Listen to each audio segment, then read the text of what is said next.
আমরা সবাই চলে এসেছি খালিদার বাড়িতে ঈদের দাওয়াত খেতে। হচ্ছে এখন শ্যামল, জগন্নাথ মাহাতো, পুষ্কর মন্ডল, আর এদিকে তো আমি আছি। দাদা দাদা আবার দিয়ে গেল পরবর্তী পদক্ষেপ আমাদের ঘুগনি। চালো শ্যামল, চালু করো তুমি। এই পরের আইটেম চলে এসছে আমাদের। এটা কি খালিদা? পায়েস। শ্যামল, ঘুগনিটা কেমন ছিল? অসাধারণ, খুবই সুন্দর। এখন পায়েস খাও, মুখ মিষ্টি করো। জগন্নাথ মাহাতো জন্য রেডি হয়ে গেছে, মুখটা লটপট লটপট করছে। দেখো দেখো দেখো, তোমার মনে হয় করছে না, তুমি এমন করছো। চলো, এটা চলে এসছে এবার নেক্সট আইটেম। এটা কি? চলো গেলে আচ্ছা গেলে এই মাসের চালু করো তাহলে। 26 তারিখের মধ্যে এটাও জ্ঞান টিকিট দিচ্ছে এখানে দাদা আমাদের। টিকিট কাটা তুমি পরেও ওই বলতে টিকিট পারো। কাটার জ্ঞান দিচ্ছে খেতে এসে। তুমি শুধু বল।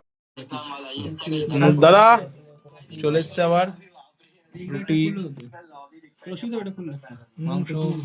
শ্যামল চাপা কত? বাবা জগা, ও দেখ চলে আসলো জিরু, তাই তো দাদা? এটা নতুন আমাদের শাহরুখ দা।